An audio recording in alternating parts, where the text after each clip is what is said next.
When I first saw the theme for tonight, WTF, I said to my wife, Liz, how are we supposed to limit ourselves to stories of things that happened on Wednesdays, Thursdays, and Fridays? She carefully explained to me that WTF might stand for something else. And when she did, then I had a real revelation, and I knew what I had to talk about, because I thought most of the WTF moments I've had in my life have been related to really stupid questions that I heard people ask. And you always had teachers say, there's no such thing as a stupid question. Well, I'm here to tell you that is complete bullshit. The world is full of stupid questions and stupid people that ask them. And I'll just tell you about a few that I encountered. First one occurred at an historic site. Liz and I went to the Antietam battlefield in Maryland, and we heard an excellent park ranger talk about the battle. He pointed out several landmarks that we should see there on the battlefield before we left. And then he asked if anybody had any questions. Somebody in the tour group put their hand up and asked, why is it that so many Civil War battles seem to happen in national parks? I like that one. But I went up to the park ranger after the talk and I said, is that the stupidest question you ever had? He said, I think it's tied for first. He said, the other one I really like is, how did they fight around all these statues and monuments out here? But, so my next set of stupid questions came on another tour that Liz and I took. We went to New York City, and we took the NBC studio tour at Rockefeller Center. And part of the tour was we got to go see the studio where they filmed Saturday Night Live.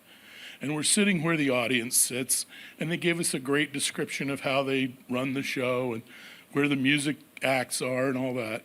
And after they were done talking to us about that, they asked if anybody had questions. A lady in the front, and I love this part for tonight, put her hand up and said, I'm from York, Pennsylvania, and I want to get tickets to come see the show live. How do I do that? The tour guide said, well, it's really not possible anymore because we're such a small studio. It's such an in-demand ticket. There's a long, long waiting list. And practically speaking, to get a ticket nowadays, you really have to be a VIP. The York lady, undeterred, had a follow-up question. Well, how do I get to become a VIP? And I thought to myself, if you have to ask, you'll never be one. And the last set of stupid questions I want to tell you about occurred in Wellsboro, Pennsylvania, a lovely little town in the northern tier near New York. Liz and I stopped there for the night one night, and it was a completely overly hot August night. It was sweltering.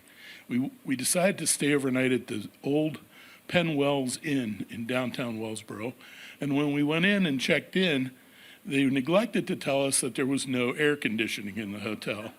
So we went up to our room, the windows would not open, it was like a sauna in there. So we went to bed, and I'm laying there sweating and can't get to sleep, I don't know what to do. Finally around midnight I said, I can't take this anymore, I'm gonna go out for a walk. So I got up, got dressed, left the hotel, and I remembered seeing a Dunkin' Donuts when we were driving into town. I thought, the Dunkin' Donuts will be open late and they will have air conditioning. So I walked down the street, found the Dunkin' Donuts, went in, voila, they were open, they did have air conditioning, so I was pleased. But in front of me, there were two people at the counter ready to order before I was, and it was a mother in her mid-50s, I'd say, and her adult son who was in his 20s, and I understood from overhearing their conversations that his name was Rodney.